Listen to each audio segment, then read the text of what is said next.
পাঠ্য বইয়ের মতো এবার কি ব্যক্তিগত পছন্দও ঠিক করে দেবে স্কুল কর্তৃপক্ষ? অদ্ভুত এই সিদ্ধান্তে শুরু হয়েছে তুমুল বিতর্ক। নোটিশ টাঙিয়ে জানিয়ে দেওয়া হয়েছে কেমন করে চুল কাটতে হবে ছাত্রদের, এমনকি দেয়া হয়েছে নির্দিষ্ট মডেলও।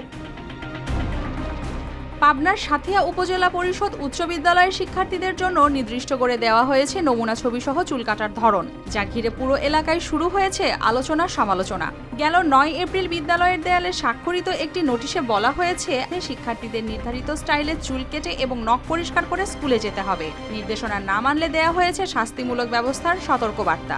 অভিভাবকদের মতে এটি শিক্ষার্থীদের ব্যক্তিগত স্বাধীনতায় হস্তক্ষেপ ও অপ্রয়োজনীয় মানসিক চাপ। পরিষদ স্কুলে যে বাচ্চাদের উপর যে চুল কাটার নির্দেশনা দেওয়া হয়েছে এটা ঠিক না। আমার বাচ্চাদের কিভাবে আমি রাখবো সেটা আমার ব্যাপার, এটা চাপা দেওয়া হয়েছে, এটা অন্যায়।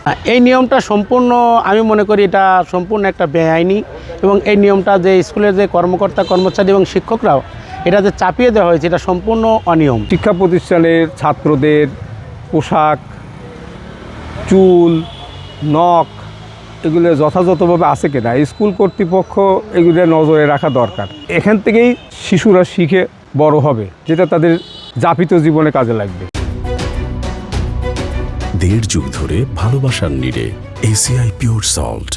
তবে বিদ্যালয়ের প্রধান শিক্ষক জানিয়েছেন চাপ সৃষ্টি নয়, বরং শিক্ষার্থীদের মধ্যে সমতা, পরিচ্ছন্নতা ও নিয়মতান্ত্রিক জীবনযাপনের অভ্যাস গড়ে তোলার একটি উদ্যোগ। চুল কাটার বিষয়টা তেমন কিছু না, ওদেরকে আমরা সবসময় বলে থাকি, আমার শিক্ষকরা স্কুলের সমস্ত শিক্ষকরা বলে থাকে তোমরা সবাই পরিষ্কার পরিচ্ছন্ন হয়ে আসবা।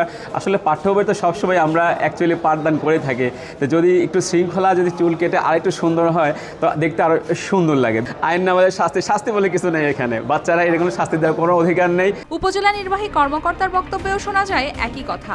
তিনি জানান শৃঙ্খলা ও পরিচ্ছন্নতা সুস্থ শিক্ষা জীবনের একটি অংশ।